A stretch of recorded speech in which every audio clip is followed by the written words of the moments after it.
দুইটা এসআই মেরু যদি ওরা হজম করে দেশে থাকতে পারে, আর আমরা নিরীহ লোক কেন দেশে বাস করতে পারিনি, এটা আমরা বিচার চাই আপনাদের কাছে।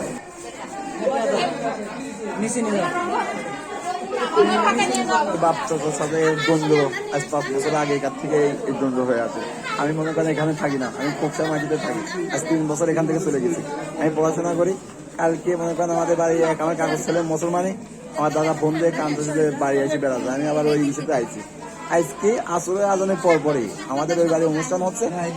ওরা মনে করেন নিম্নে 60-70 জন, 8-9 জনের হাতে মানে পিস্তল আছে বুঝছেন, সব হেলমেট পরিয়া ইয়ারুল, সোহেল, ফিরোজ, কুদু শেখ, এরা ধুম করে বাড়ি বেড়া এসে মনে করেন গুলি করা শুরু করে দিয়েছে।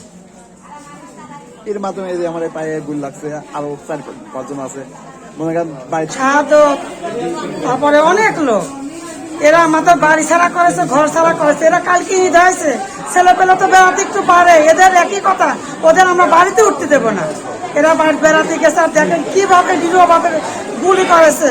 আমরা এত কঠিন বিচার চাই। আমাদের সাল পাল স্কুলে যেতে পারতেছে না, কলেজে যেতে পারতেছে না, কেন? আমাদের নির্যাতন করতে যায়। আমরা বাড়ি ছাড়া, দেশ ছাড়া আমরা বাসায় রয়েছি, জানেন? আমরা কঠোর বিচার চাই। দুইটা এসআই মেরু যদি ওরা হজম করে দেশে থাকতে পারে, আর আমরা নিরীহ লোক কেন দেশে বাস করতে পারিনি, এটা আমরা বিচার চাই আপনাদের কাছে। তারপরে হঠাৎ করে মেলা দিনই ধরেন যে কেস কাটাকে যাবি না, পক্ষ হয়নি পক্ষ হয়নি মাঝে দাবি হয়েছে।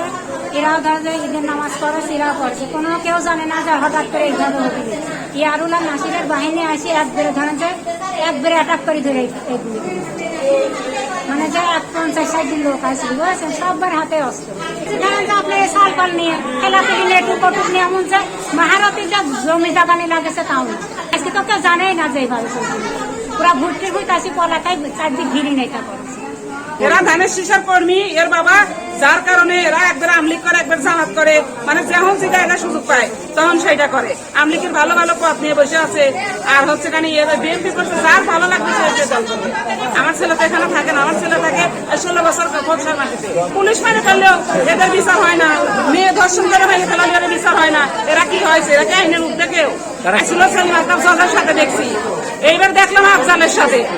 আমাদের এমপি যে হয়েছে খোকসাদ মার্কালির যে এমপি আফজাল, তার হয়েছে এবার নির্বাচনের দিন ভোট সেন্টারের বাবাদের যাইতেও দেন। আমার ছেলে ছিল খোকসাতে, এর বাবার যাইতেও দেন এই ভোট সেন্টারে। গুলাগুলি করছে ওরা, করার পরে মেহেদুবির কাছে খবর যায়, মেহেদুবি ডিসির ফোন করে, ডিসি ওইখানে যাওয়ার পরে এরা ভোট সেন্টারে যাইতে পারে, মনে হয় 50 জন লোক যাইতে পারে না ভোট দিতে। ওরা ভোট চাইতে জোর করে আফজালের হলে এখানে ভোট করেছে।